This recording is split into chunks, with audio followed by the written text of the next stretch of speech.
Damos gracias al Espíritu Santo de Dios en esta mañana, que es el que nos instruye, ilumina nuestro entendimiento y nos da la gracia para oír la voz de Dios a través de su palabra.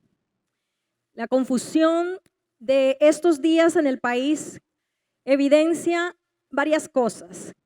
Evidencia la inconformidad de una sociedad, pero también otros aspectos que han estado allí presentes en la humanidad. La anarquía, la violencia, y sin embargo también vemos otras facetas del ser humano como la solidaridad entre nosotros. Todo este caos que se está presentando no solo en nuestra nación, sino en distintas naciones, lo estamos viendo, muestra una problemática universal que es bastante antigua y es la búsqueda de un orden mayor que nos pueda salvar de tanta corrupción, de tanta injusticia, de tanta violencia. El problema ha sido que la humanidad ha buscado esta salvación por sus propios esfuerzos y medios. Ese ha sido el problema. Y nosotros como cristianos estamos ante un constante desafío. ¿Cuál es ese desafío? Vivir en un mundo que desea salvación sin Dios. Ese es el desafío. Como hijos de Dios vivimos en un mundo que desea salvación pero sin Dios. Desea justicia sin ley. Desea orden sin principios ni valores. Una sociedad que desea paz pero con un espíritu vengativo. Y sabemos como hijos de Dios que lo que la humanidad ha estado buscando a lo largo de la historia, Dios ha ofrecido esa salvación por medio de su Hijo Jesucristo. Dios la ha ofrecido y por eso Jesús dijo, yo soy el camino, yo soy la verdad, yo soy la vida, soy la solución, soy la respuesta. Sin embargo, a nosotros como cristianos nos corresponde cumplir una misión en este mundo, en medio de una humanidad caída que desea un orden, una salvación, pero sin Dios. Nosotros estamos llamados a ser hijos de Dios. Y la pregunta es si estamos siendo esos hijos de Dios en medio de un mundo que lo necesita, pero que le cuesta. Así como un día quizás nosotros no veíamos tampoco el camino, pero Dios a través de otros cristianos también alumbró nuestro camino para que pudiéramos verle. Y quiero que hoy miremos en un libro que nos muestra mucho esta realidad, el libro de Daniel, como en medio de un mundo como el que estamos viviendo, hijos de Dios vivieron cumpliendo la misión, siendo lo que Dios les llamó a ser. Y quiero que vayamos al capítulo 1 del libro de Daniel y vamos a leer del versículo 1 al 9.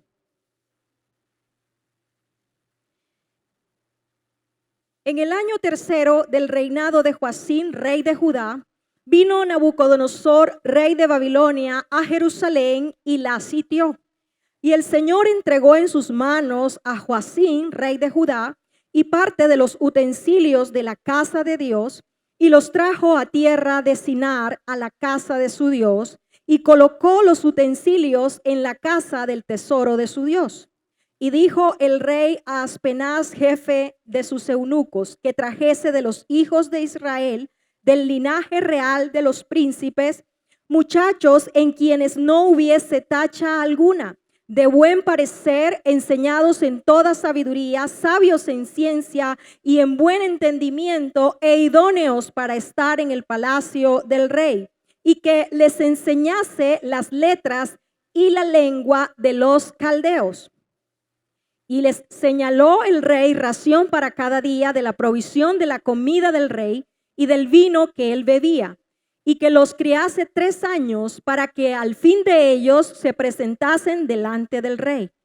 Entre estos estaban Daniel, Ananías, Misael y Azarías de los hijos de Judá. A estos el jefe de los eunucos puso nombres. Puso a Daniel Belsasar, a Ananías Sadrac, a Misael Mesac y a Azarías Abednego. Y Daniel propuso en su corazón no contaminarse con la porción de la comida del rey, ni con el vino que él bebía. Pidió, por tanto, al jefe de los eunucos que no se le obligase a contaminarse. Y puso Dios a Daniel en gracia y en buena voluntad con el jefe de los eunucos. Este relato que acabamos de leer muestra un momento histórico en la vida del pueblo de Dios, el cautiverio en Babilonia. Este cautiverio fue el resultado del juicio de Dios sobre su pueblo. Y el juicio llegó porque tiempo atrás Dios había hablado a través de los profetas a su pueblo que se alejaran de la idolatría y la inmoralidad en la cual se habían sumergido por varias generaciones. Sin embargo, ellos no escucharon y el juicio un día llegó. Fueron llevados cautivos por un imperio que los sometió porque no buscaron la ayuda de Dios. Y hay una realidad en esta historia que nos enseña, y es que el juicio de Dios vendrá cuando no hay arrepentimiento. Aunque demore o tome tiempo en darse, la Biblia nos enseña, y especialmente en el Antiguo Testamento, que cuando no hay arrepentimiento, el juicio de Dios es seguro. Y hay una realidad de que un día el mundo en que nosotros vivimos, donde se está viendo todo este caos, también será juzgado. Sin embargo, el libro de Daniel nos muestra un mensaje de esperanza, y es que Dios siempre guarda una semilla para una posterior restauración. Y fue Daniel y sus amigos, su vida en medio de un imperio como Babilonia, la que nos modela y nos muestra cómo nosotros podemos vivir en un mundo alejado de Dios, siendo hijos de Dios.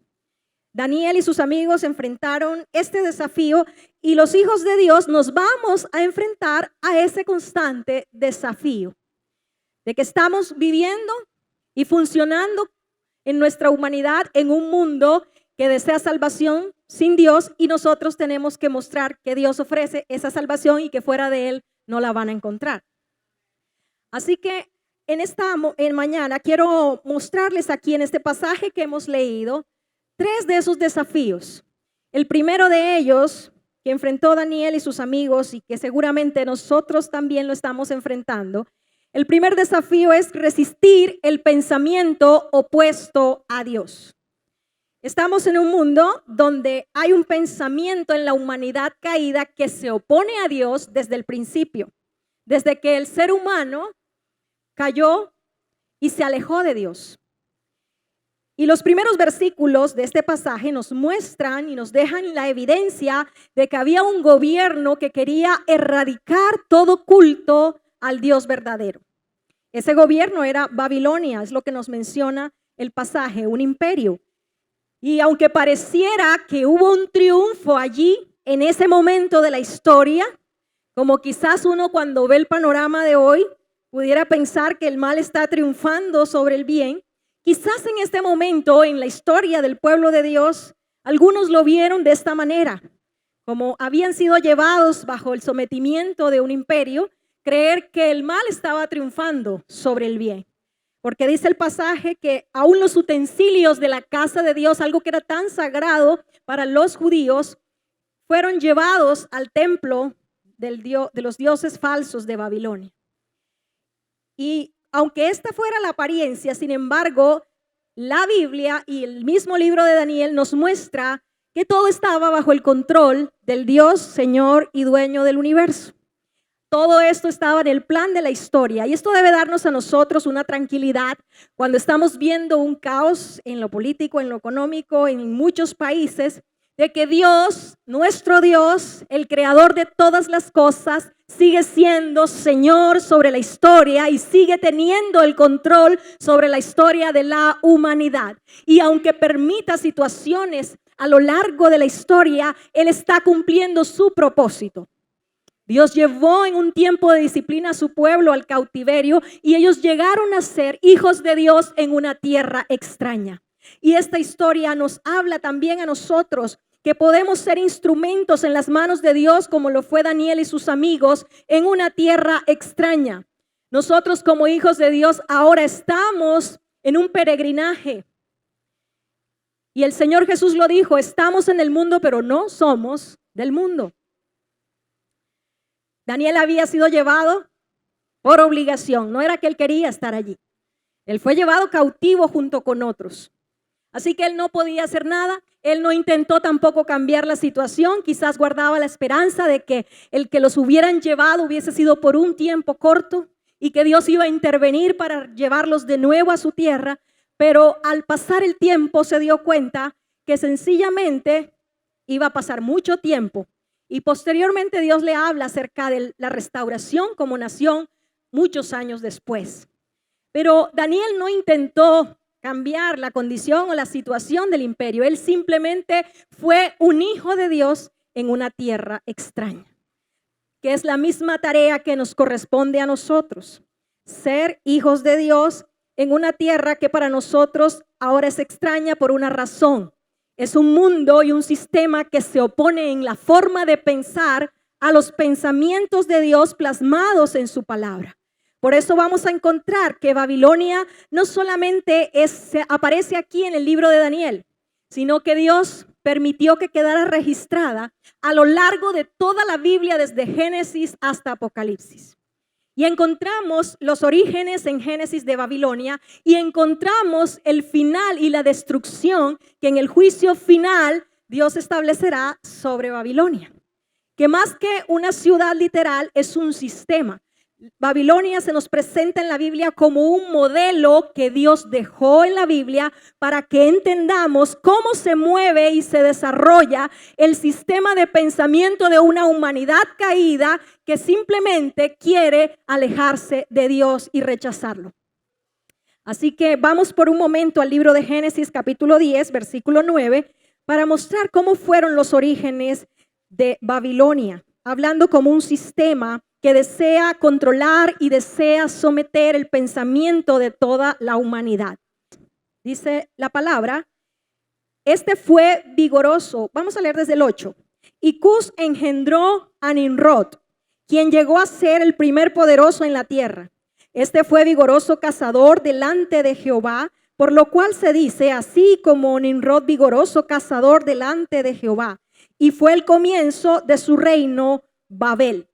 Y aquí encontramos el inicio del primer imperio. La maldad había aumentado en la raza humana y llegó el tiempo del diluvio. Este capítulo es posterior al diluvio. Los descendientes de Noé se habían multiplicado y quizás estaban organizados de tal manera que era Dios el referente todavía en ese momento. Recordemos que estamos cerca en ese punto de la historia de lo que había sido un juicio divino. Y que había sido Noé y su familia a quienes Dios había dado la orden de multiplicarse de nuevo y llenar la tierra. Al parecer ellos se quedan ubicados en un mismo lugar y este hombre, Nimrod, luego que muchas generaciones o que ya se habían multiplicado los descendientes de Noé, se subleva, se rebela contra Dios y decide él controlar la humanidad en ese momento. ¿Cómo lo sabemos? Hay palabras allí en el texto que nos dejan ver esto y si estudiamos el capítulo 10 y 11 nos damos cuenta. El nombre de Nimrod o el nombre Nimrod significa rebelde, alguien que se subleva, se levanta contra Dios. Cuando utiliza el texto la palabra cazador no se está refiriendo solo a ser cazador de animales, sino como alguien que caza personas para esclavizarlas. Y nos damos cuenta que Nimrod establece el primer imperio en el mundo. Más adelante en el capítulo 11 decide que su imperio tiene que estar unido y para evitar que las personas se salgan de su control, entonces decide construir la Torre de Babel. Y recordamos esta historia, que era un monumento religioso para mantener al imperio unido y unificadas a las personas bajo este dominio. Es decir, que eso demostrara el poder que tenía sobre el resto de la humanidad. Y dice el texto en el capítulo 11, se puede leerlo en su casa, que Dios descendió cuando vio que estaban levantando esta torre. Y en los versículos, vamos a buscarlo un momento, versículo 5 del capítulo 11, Pero en el versículo 4 primero, hablando Dios, dice, hablando el pueblo de aquel momento, dice, vamos, edifiquemos una ciudad y una torre cuya cúspide llegue al cielo y hagámonos un nombre por si fuéramos esparcidos sobre la faz de toda la tierra. Versículo 5, y descendió Jehová para ver la ciudad y la torre que edificaban los hijos de los hombres.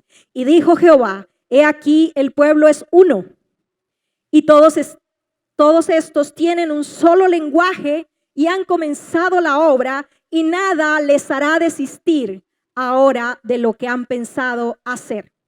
Ahora pues descendamos y confundamos allí su lengua, para que ninguno entienda el habla de su compañero. Así los esparció Jehová desde allí sobre la faz de toda la tierra, y dejaron de edificar la ciudad. Hay un deseo del poder humano, de la humanidad caída, de dominar sobre otros, de controlar, un deseo que ha estado siempre en la humanidad caída. Y vemos que en este momento se levanta una torre con un fin. ¿Cuál era? Engrandecer y buscar un nombre. En otras versiones dice fama. Y hacer a Dios a un lado. Sacamos a Dios de los planes, era la mentalidad de Nimrod. Controlamos, y para manifestar su poder, entonces decidieron levantar algo que en la antigüedad se llamaba un sugarid, una torre en forma de escaleras donde mostraba el dominio y el poder de las civilizaciones antiguas. Por eso vamos a encontrar edificaciones en la antigüedad como las pirámides, eran similares. Y allí empezaron las religiones falsas paganas de aquella época. Pero cuando el hombre quiso mostrar su poder y hacer a Dios a un lado, Dios mostró su poder. Por eso cada vez que usted y yo veamos hoy en día los diferentes idiomas que se hablan en el mundo, quedaron allí para que no nos olvidemos, como un recordatorio de que Dios es quien tiene todo poder. Que aunque el hombre intenta levantarse contra el poder de Dios siempre prevalecerá. Y por eso sin Dios no hay salvación. Nimrod quería ofrecer un mundo en el cual él dominara y que el Estado fuera la seguridad del pueblo, y quería unificar a todas las personas bajo su pensamiento para poderlas controlar. Y esto ha estado a lo largo de historia, y hemos visto otras clases de Nimrod que se han levantado, aún en nuestra era, como es el caso de Hitler o de Stalin. Y podríamos mirar que ese espíritu ha estado a lo largo de la historia, y que Dios se levanta muchas veces, como sucedió en el tiempo de Daniel, que aunque fueron llevados por los babilonios, luego Dios guardó un remanente y Babilonia fue juzgada posteriormente y también fue derribada por otro imperio. Un día, al final, dice Apocalipsis 17 y 18, Babilonia caerá. Es decir, este sistema que solo busca la fama, la autosuficiencia del hombre y quitar a Dios del centro para colocar al hombre en el centro, ese es el sistema de Babilonia que ha funcionado desde Babel. Sigue funcionando, pero un día caerá, es lo que nos muestra los capítulos 17 y 18 de Apocalipsis, donde nos muestra a la Babilonia como un sistema religioso y económico, como un sistema que ha pervertido a las naciones y las ha sumergido en la inmoralidad, en la idolatría y en el rechazo a Dios. La intención de Nimrod y la intención de Babilonia en los tiempos de Daniel sigue siendo la misma del sistema del mundo alejado de Dios el día de hoy. Y es borrar todo rastro de Dios en nuestras mentes, en nuestros pensamientos, globalizar no solo el mundo a nivel de las tecnologías o de las herramientas, sino que más allá las herramientas van a servir para unificar el pensamiento del ser humano, para que haya un solo lenguaje, una sola manera de vivir, un estilo de vida alejado de Dios. Y nosotros como cristianos debemos resistir, ese es nuestro desafío, resistir el pensamiento de este sistema de Babilonia que ha estado presente a lo largo de la raza humana caída. Y el ser conscientes de que tenemos que resistirlo implica que nosotros podamos entender los tiempos que vivimos y el mundo en el que nos encontramos. Saber el Dios que tenemos. que este es un sistema que ha funcionado por miles de años, que el propósito sigue siendo el mismo, solo que a diferencia de los tiempos de Babel, ahora hay más tecnología y la tecnología facilita a que el pensamiento de la humanidad se unifique más rápido que antes. Y por eso los que vivimos, ahora que tenemos quizás más de 4 décadas aquí en la tierra, ¿cuántos tenemos más de 4 décadas ya? Vemos y notamos la diferencia y a veces nos cuesta la adaptación a la tecnología porque va muy rápido y nosotros tratamos de ir a la velocidad y no podemos. Pero usted ve una persona que nació en el 90 o después del 2000 y rapidito agarra la tecnología, porque nosotros fuimos formados en décadas anteriores cuando todavía apenas empezaba el auge y el avance de la tecnología que ha acelerado todas las cosas. Y las generaciones posteriores, de décadas posteriores, han logrado unificar más el pensamiento. Así que los que llevamos varias décadas aquí decimos, bueno, no entendemos a veces la forma como piensa una generación más reciente, referente al matrimonio, referente a los hijos, referente a la familia, referente al trabajo. Y pareciera que las nuevas generaciones todas piensan igual y nosotros nos quedamos como bichos raros que pensamos diferente. Pero no, se trata de que el sistema siempre ha sido el mismo, unificar el pensamiento, sacar a Dios de nuestros planes. Eso es lo que la humanidad caída ha hecho siempre. Y que el hombre se ponga como centro y gobierne su vida. Y pretender que en esas circunstancias va a lograr alcanzar lo que desea. Y Daniel vivió en este mundo también en medio de un tiempo como fue el imperio babilónico, donde Nabucodonosor quería también dominar el pensamiento, pero él se mantuvo resistiendo. Hubo situaciones en las cuales él se pronunció y no las asimiló, porque el propósito que buscaban los imperios era algo que en sociología se llama el proceso de asimilación, que se asimile la cultura, la lengua y todo, y de esta manera poder someter a otros. Y eso es lo que representa el sistema de Babilonia a lo largo de la historia. Por eso el apóstol Pablo nos habla en la carta a los Romanos, en el capítulo 1, versículo 18. Allí vamos a encontrar la condición del mundo y más adelante en el capítulo 12, él nos muestra cuál es la actitud o la reacción o la forma como nosotros debemos movernos en medio de este mundo. Romanos 1:18, el apóstol Pablo aquí hace una descripción de lo que ha sido la humanidad caída en una dinámica progresiva de rechazar a Dios y a sacar a Dios de sus planes y de sus vidas. Dice el versículo 18, porque la ira de Dios se revela desde el cielo contra toda impiedad e injusticia de los hombres que detienen con injusticia la verdad. Porque lo que de Dios se conoce les es manifiesto, pues Dios se los manifestó. Porque las cosas invisibles de Él, su eterno poder y deidad, se hacen claramente visibles desde la creación del mundo, siendo entendidas por medio de las cosas hechas, de modo que no tienen excusa.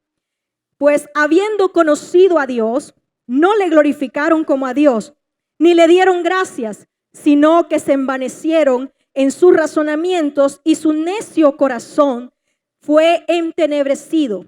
Profesando ser sabios, se hicieron necios y cambiaron la gloria del Dios incorruptible en semejanza de imagen de hombre corruptible, de aves, de cuadrúpedos y de reptiles. Es decir, el apóstol Pablo nos está mostrando lo que el hombre ha hecho a lo largo de la historia.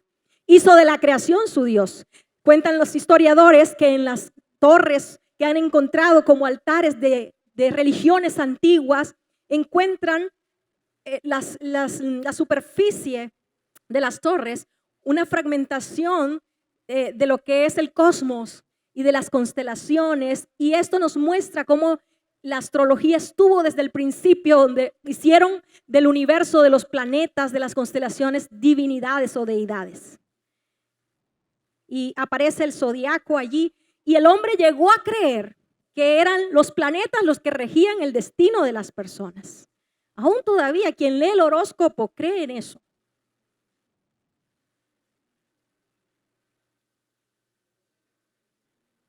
y otros hicieron de las aves, de los animales, sus dioses. Así que el apóstol Pablo en el versículo 25 dice, ya que cambiaron la verdad de Dios por la mentira, honrando y dando culto a las criaturas antes que al Creador, el cual es bendito por los siglos. Amén. Esa era la cosmovisión de aquel mundo romano en los tiempos de Pablo. Vaya conmigo al capítulo 12, versículo 2. Frente a esta situación y esta cosmovisión, el apóstol Pablo dice a la iglesia, a los hijos de Dios, no os conforméis a este siglo, es decir, a ese pensamiento. No os conforméis a este siglo, sino transformaos por medio de la renovación de vuestro entendimiento para que comprendamos cuál es la buena voluntad de Dios, agradable y perfecta. Necesitamos resistir los pensamientos que se oponen a la verdad de Dios. ¿Cómo? Renovando nuestro pensamiento según la palabra, según quién es Dios y según lo que Dios nos ha enseñado en sus principios. Pero no solamente necesitamos resistir el pensamiento que se opone a Dios en este mundo, sino que en segundo lugar debemos mantener la identidad cristiana. ¿Cómo resistimos nosotros un sistema que se opone a Dios de pensamiento? Que quiere sacar a Dios y borrar todo rastro de Dios de nuestras mentes, manteniendo nuestra identidad como hijos de Dios, recordando quiénes somos constantemente. Nabucodonosor, como gobernante de Babilonia, quería que los jóvenes que habían traído de Judá se olvidaran de toda la cosmovisión que habían aprendido, que sus padres le habían enseñado. Es decir, lo que había en sus mentes. Algunos historiadores calculan que la edad que tenía Daniel y sus amigos estaba entre los 14 y los 17 años de edad en que fueron llevados. Y vemos a estos muchachos con una firmeza, con un carácter tal que tiene que ver con la formación y el carácter que sus padres habían cultivado en ellos. Se entendieron que el juicio había llegado, habían sido llevados cautivos y habían aprendido la lección a no apartarse de su identidad como hijos de Dios. Y ahora estaban resistiendo a un imperio que quería doblegar sus mentes y sus pensamientos y que se produjera en ellos una asimilación de la cultura de Babilonia. Vaya conmigo de nuevo al libro de Daniel. Allí en el capítulo, versículos del 4 al 7, capítulo 1, versículos del 4 al 7. Y vemos que ellos son seleccionados con unas características propias que el mundo se interesa siempre en nosotros. Dice el versículo 4, muchachos en quienes no hubiese tacha alguna, de buen parecer, sabios en aquí no son idóneos para estar en el palacio del rey. Es decir, aquí nosotros encontramos que son seleccionados con aquellas características que el mundo siempre está tratando de cultivar en nosotros. La imagen física, la apariencia, las habilidades, el intelecto, la inteligencia. Y mientras el sistema de Babilonia y el mundo sin Dios se enfoca en estas características, el reino de Dios al cual usted y yo como hijos de Dios pertenecemos, enfatiza es en nuestro carácter. Y si nosotros queremos enfrentar el desafío de este tiempo de mantener una identidad como hijos de Dios, debemos saber que el énfasis mayor en que Dios está trabajando es en nuestro carácter. Aun cuando puedas tener una apariencia física agradable, bonita, como la tenían Daniel y sus amigos, por eso fueron seleccionados. Aunque tengas habilidad, inteligencia, talentos, Dios está más interesado en tu carácter, en tu corazón. Y hoy lastimosamente, aún dentro del mismo pueblo de Dios, la identidad está siendo desdibujada de los hijos de Dios, la imagen de Cristo, y ahora pareciera que el mundo de alguna manera está logrando unificar aún el pensamiento de la iglesia con el sistema que promueve. y vemos en iglesias donde quizás la prioridad no es el carácter, no es el corazón, sino la habilidad de una persona, el carisma de un líder. Muchas veces se mira más el talento con que una persona va a liderar en una iglesia, cuando en el reino de Dios lo que se enfatiza es en el carácter. Por eso estamos viendo tantos desmanes, tantas situaciones que han llevado aún a una disciplina de Dios sobre la iglesia. Porque se ha unificado el pensamiento con el sistema del mundo, a creer que hay cosas que son superiores y válidas sobre otras que Dios estableció. Mientras el mundo escoge por la apariencia, por la imagen, por el carisma, Dios escoge por el corazón. Y por eso vemos hoy ministros, dolorosamente líderes espirituales, que pueden hablar lindo, hermoso y saber hacer las cosas, pero que en lo oculto hay inmoralidad, hay perversión, y eso es lo que están ministrando. Y decimos, ¿por qué la iglesia está en esta condición? ¿Por qué es esta condición espiritual? Porque como en los tiempos del pueblo de Israel fue el mismo sacerdocio el que cayó en la inmoralidad, en la idolatría y pervertió al pueblo. No podemos perder nuestra identidad de quiénes somos y qué es lo más importante en lo que la palabra nos enseña. En el liderazgo de la iglesia, en el servicio a Dios, en lo que somos para Dios. Y necesitamos ir a las escrituras para nosotros no perder de vista nuestra identidad. Cuando hicieron varias cosas, cuando Daniel y sus amigos llegaron a Babilonia, lo primero que hicieron fue cambiarle los nombres. Les pidieron a aquellos que estaban encargados de la formación que los educaran, que les enseñaran el mismo lenguaje, el mismo idioma, la cultura, todos los aspectos de Babilonia. Pero también les cambiaron los nombres. Los nombres de los judíos tenían que ver con el carácter de Dios. Y un ejemplo de esto es, y se lo cambian, que significa Dios es mi juez. Y se lo cambian. Y a todos ellos que les cambian el nombre, se los cambian por nombres que tenían que ver con los dioses falsos de Babilonia. Es decir, aquí hay una intención clara de un sistema que siempre ha buscado y sigue buscando lo mismo: borrar todo rastro de Dios en tu vida como hijo de Dios. Y quitar a Dios del centro para colocar al hombre en el centro. Nabucodonosor quería que estos jóvenes se les cambiara el nombre y se olvidaran. Él quizás en el momento lo que pensaba es, bueno, muchachos, a ustedes todo eso que trajeron de por allá, todas esas creencias, eso no les sirve a ustedes de nada aquí. Así que olvídense. ¿Qué es lo que está haciendo hoy la educación de hoy? ¿Qué están haciendo los colegios y universidades en muchos países? Borrar todo rastro de religión de Dios en la mente de los jóvenes, de los niños. No importa si practique otra cosa, lo que quiera de su espiritualidad, pero nada que ver con el cristianismo. Y se ven cosas tan absurdas como la que le pasó a una amiga en otro país, que le llegó un comunicado del colegio porque su hijo había llevado la Biblia y la había estado leyendo, donde otros lo estaban observando en su hora de descanso. Y le llegó la notificación: ese libro no es para llevarlo al colegio, es para que lo lea allá en privado, no está permitido. Pero días después le llega por la misma plataforma la solicitud de unos datos de su hijo, como la hora en que nació, el día, cosas que la mamá ni siquiera se acordaba ya, cosas muy puntuales. Y ella pregunta para qué es esa información tan detallada y le dice, no, es para hacerle la carta astral a su hijo. Entonces uno ve que el tema va más allá. Va más allá y es borrar todo rastro de Dios en la mente de los jóvenes, de los muchachos. ¿Para qué? Para unificar el pensamiento con el resto de la humanidad que no quiere nada de Dios, que ha hecho del hombre el centro de su propia vida y el eje de sus decisiones. Y nosotros necesitamos tener claro quiénes somos.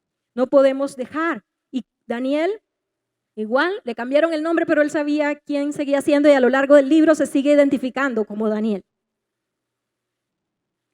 Les cambiaron también la alimentación. Y ahí sí Daniel dijo, no, yo no como eso.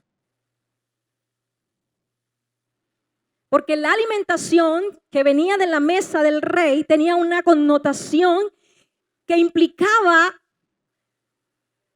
la devoción de Daniel a Dios. Porque las comidas eran sacrificadas a ídolos. Y él tenía algo claro. Y era en lo que había sido enseñado.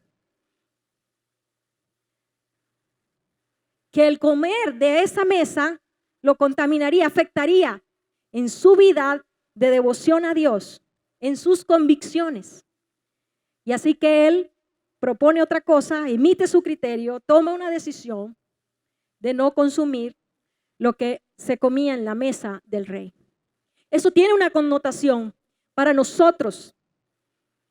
Quizás nosotros no practicamos ya cosas ni ceremonias que tengan que ver con la alimentación física, pero Jesús dijo algo muy importante. No es lo que comemos, no es la comida que entra por nuestra boca lo que contamina al hombre.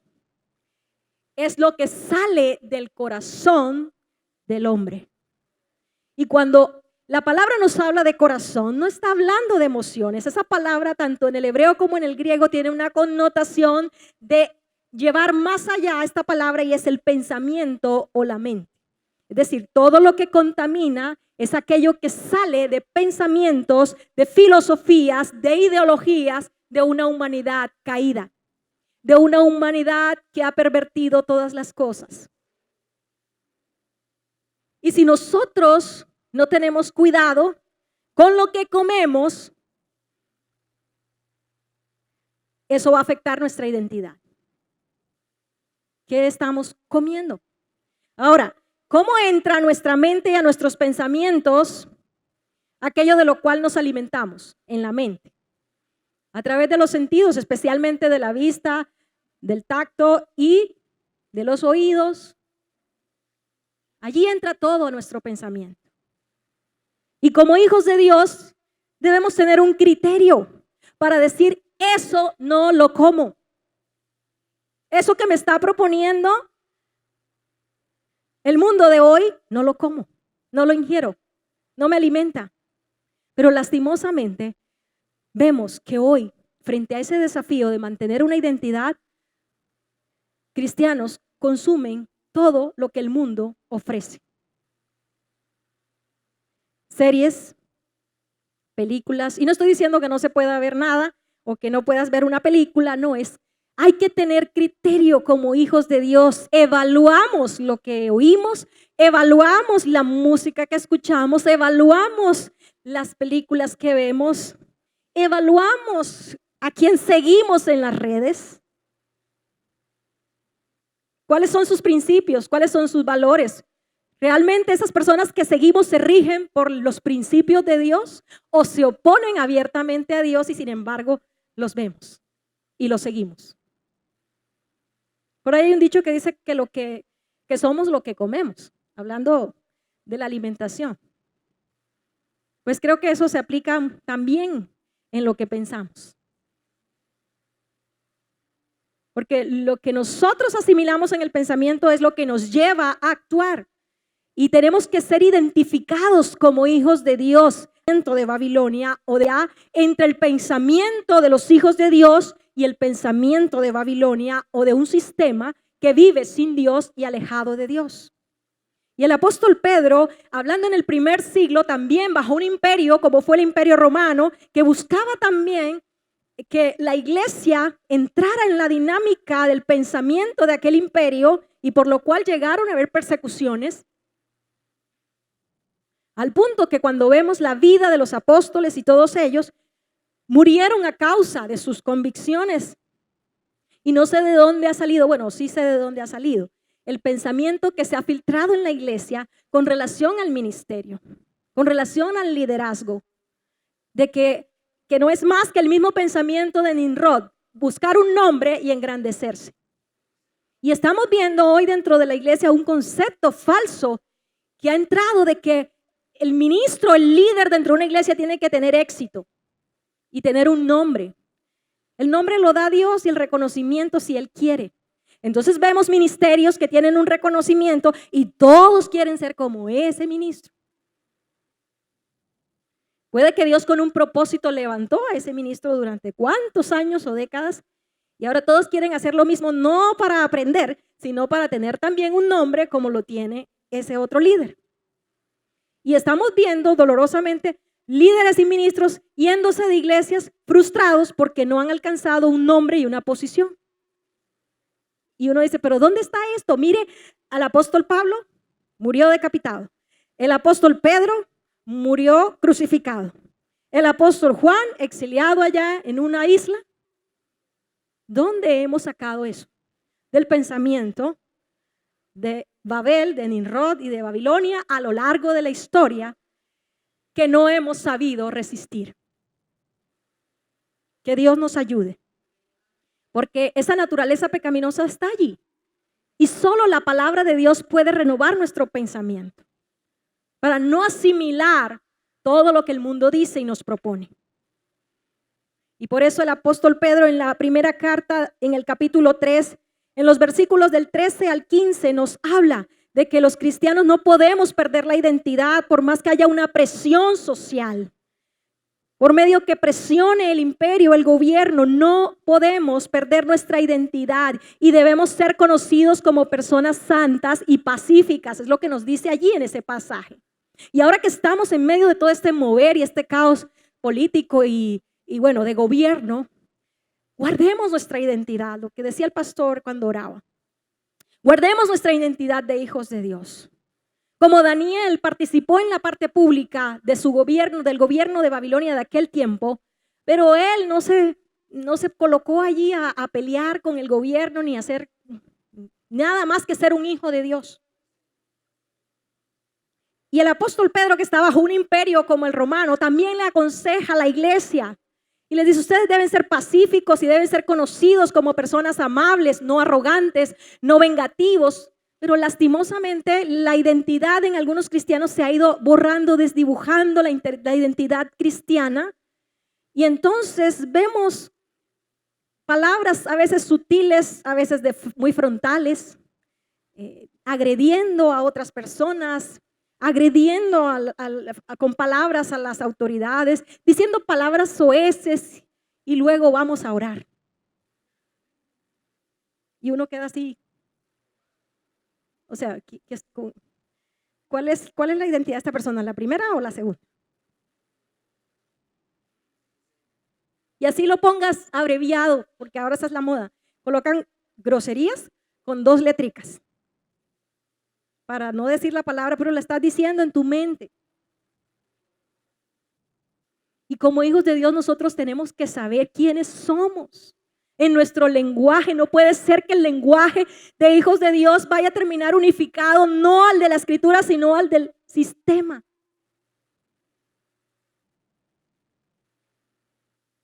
No estaríamos haciendo bien la tarea si no guardamos nuestra identidad. Hoy Babilonia ha logrado aún hacerle creer lo que Nimrod quiso hacer creer allá en los tiempos de Babel. Que el Estado va a brindar seguridad sin Dios. Y algunos están más preocupados por su manutención que por su misión. La manutención nuestra se encarga Dios. Pero hay una misión que tenemos que hacer, ser hijos de Dios. Y no podemos equivocarnos. ¿Puedes participar de las cosas públicas? Sí, puedes hacerlo. Somos ciudadanos, vivimos aquí y créame que la tentación es muy grande. Sí, es cierto, cuando vemos injusticias, cuando vemos cosas que no nos gustan, la tentación es grande de decir cosas con rabia porque eso está allí en nuestra naturaleza.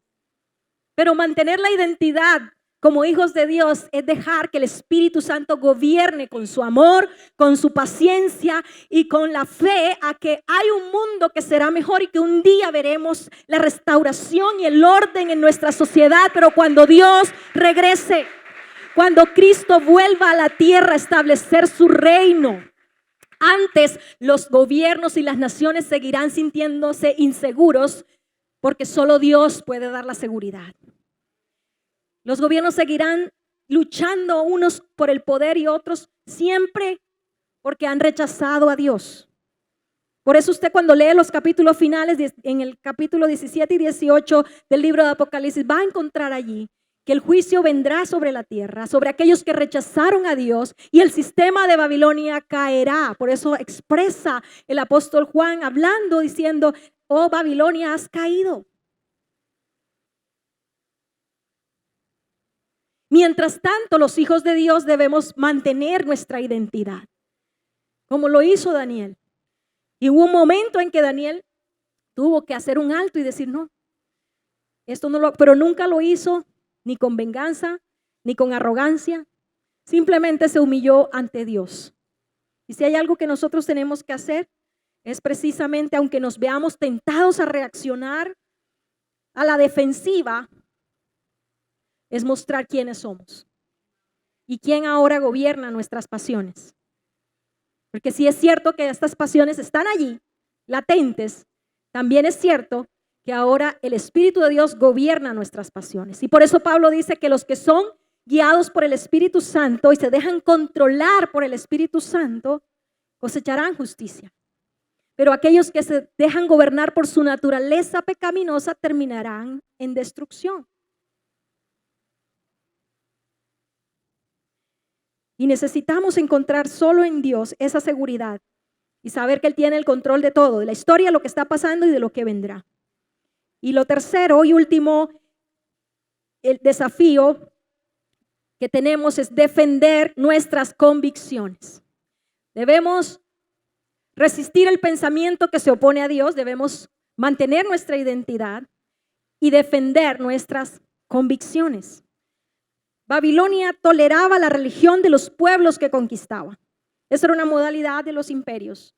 Ellos respetaban que igual había un pluralismo religioso como lo hay hoy, y respetaban que la gente tuviera sus deidades a quien adorar. Pero no toleraban que cuando ellos como emperadores daban una orden, esa orden fuera pasada por alta, porque en cierta manera ellos se consideraban que era el Dios de aquellos a quien gobernaba. Así que cuando Daniel ve la primera situación, él toma una decisión basada en sus convicciones. Lo encontramos en el capítulo 1 cuando dice, y Daniel se propuso no contaminarse con la comida del rey. Pero lo encontramos también en los amigos de Daniel en el capítulo 3, en el versículo 16, en un momento en que se emite un decreto donde hay una estatua que todos deben adorar. ¿Y de quién era esa estatua? Del rey Nabucodonosor. Así que, de nuevo, el imperio atenta contra la devoción a Dios de los hijos de Dios. Y allí en el capítulo 3, versículo 16, encontramos cuál fue la reacción y la respuesta de los amigos de Daniel. Sadrach, Mesach y Abed-nego respondieron al rey Nabucodonosor diciendo, no es necesario que te respondamos sobre este asunto. He aquí nuestro Dios a quien servimos puede librarnos del horno de fuego ardiendo, y de tu mano, oh rey, nos librará. Y si no, sepas, oh rey, que no serviremos a tus dioses, ni tampoco adoraremos la estatua que has levantado. La palabra más interesante en este texto es, y si no. Ellos dijeron, nosotros tenemos claras nuestras convicciones. No nos vamos a inclinar ante otro Dios que no sea nuestro Dios. Así nos cueste la vida. Y les iba a costar, y ellos sabían porque conocían perfectamente el sistema de tortura de aquel tiempo, que era un horno de fuego ardiente. Así que ellos, frente a esa realidad, sus convicciones fueron más fuertes. Y ellos dicen, no hay nada de qué hablar sobre este asunto, no vamos a negociar, no vamos a pensarlo. Dios nos puede librar. Y si no, porque ellos ya habían visto que ellos pensaron que Dios los iba a librar del juicio de Babilonia, que se los llevaran cautivo y la ciudad fuera destruida. Pero vieron que fue necesario que fueran llevados cautivos y que no habían sido librados de esa situación. Así que ellos habían aprendido la lección y dijeron, y si no, tampoco negociaremos nuestras convicciones.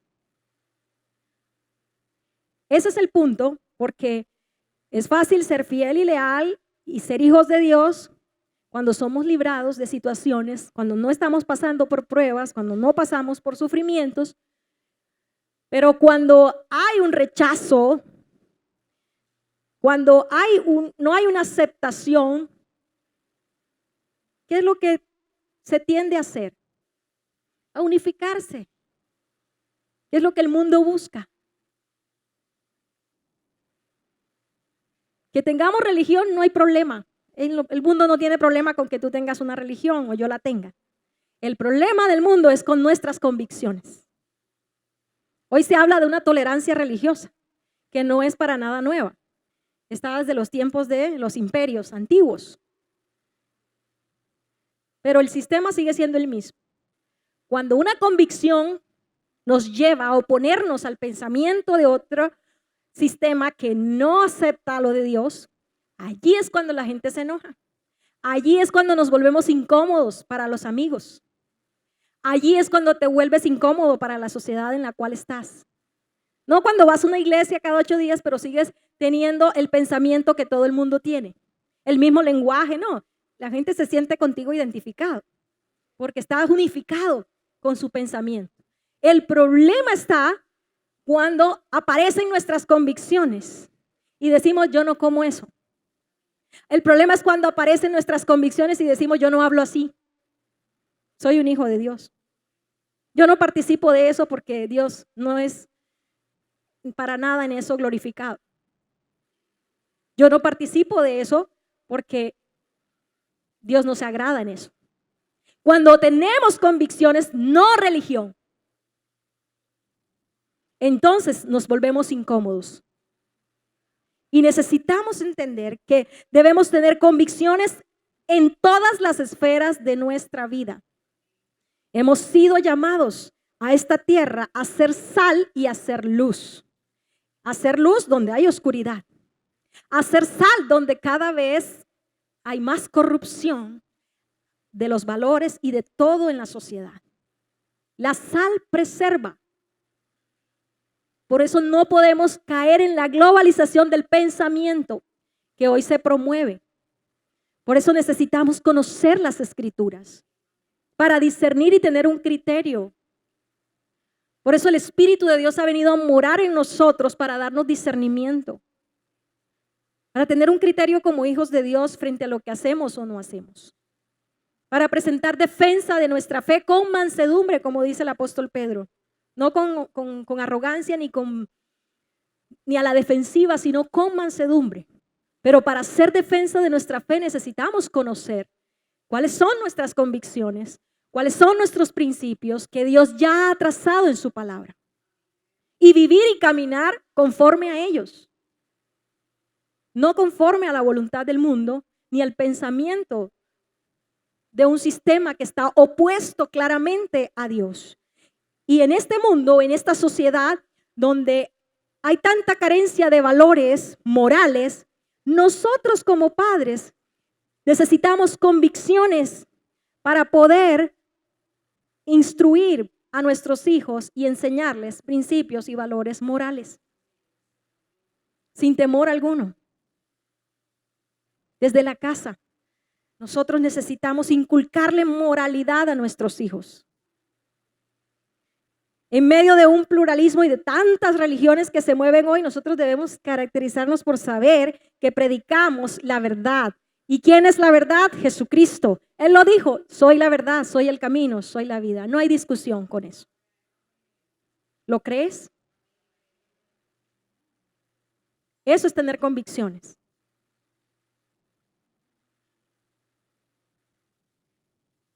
Que en medio de una sociedad llena de tanta agresión y agresividad psicológica, nosotros empecemos desde nuestras casas a tener un trato de dignidad, a tener un trato en medio de nuestras relaciones de respeto.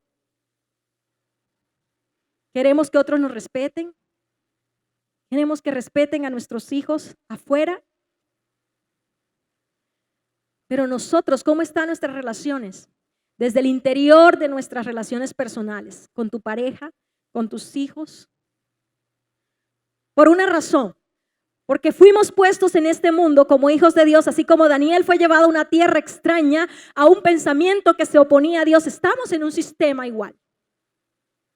Y ese sistema lo tenemos que resistir, manteniendo nuestra identidad, teniendo convicciones que empiezan desde nuestras raíces, desde nuestra casa, porque fuimos puestos en un mundo y Jesús lo dijo: Padre, así como tú me has enviado al mundo, yo los envío al mundo y oro por ellos, no para que sean quitados del mundo, sino para que los guardes del maligno, de toda filosofía e influencia que seducirá sus corazones o que intentará seducirlos.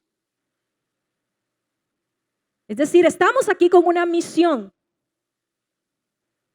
y es ser esos hijos de Dios en medio de un mundo que no quiere a Dios. Eso es un desafío. Pero Dios nos ha dado su Espíritu Santo y por eso el Señor dijo: guárdalos, santifícalos en tu verdad. Necesitamos entender que mi santidad tiene que ver con la santidad de otros. A veces vemos personas que quieren que su cónyuge venga a la iglesia para que se consagre a Dios, pero más en el deseo de que le sea fiel, se porte bien, que en el deseo de una consagración como matrimonio. O padres que quieren que sus hijos se consagren, pero ellos no tienen una devoción a Dios en su vida privada, pero quieren que sus hijos no se descarríen en medio de lo que estamos viendo hoy en la sociedad. Pero resulta que necesitamos cultivar primero lo que queremos ver en otros. Y el Espíritu Santo nos da la gracia para hacer lo que humanamente no podemos hacer. Tener una comunión con Dios, acercarnos a Dios cada día más. Ser cristianos desde nuestras relaciones como esposos, como pareja, como padres, y empezar a cultivar esa identidad y esas convicciones desde las raíces. Porque al igual que Daniel, Dios guardará su semilla para una restauración posterior. Usted y yo somos esa semilla. Somos los hijos de Dios que aguardamos el reino de Dios, aunque ahora se quieran levantar muchos imperios, aunque ahora las potencias mundiales peleen a ver quién tiene el poder. ¿Quién tiene la moneda con mayor valor? Aunque el mundo se enloquezca buscando el poder, Dios establecerá su poder y los hijos de Dios estamos aquí aguardando su regreso. Él es el único que resolverá todas las cosas. La sociedad sin Dios seguirá avanzando en muchas cosas hasta cuando Dios ponga un límite, como lo hizo en Babel y como lo hará cuando Babilonia caiga de nuevo al final de los tiempos. El mal seguirá progresando. Pero Dios espera que vivamos recordando quiénes somos. Daniel y sus amigos pudieron resistir un imperio. Y quiero decirte algo, no necesitamos comer de la mesa del rey para resistir un imperio. Necesitamos tener una identidad clara, mantener nuestras convicciones, identificarnos como lo que somos, como hijos de Dios. Y veremos su poder, como lo vio Daniel y sus amigos. Concluyo diciéndoles, quienes no se olvidan que son hijos de Dios, vivirán una vida victoriosa. Amén.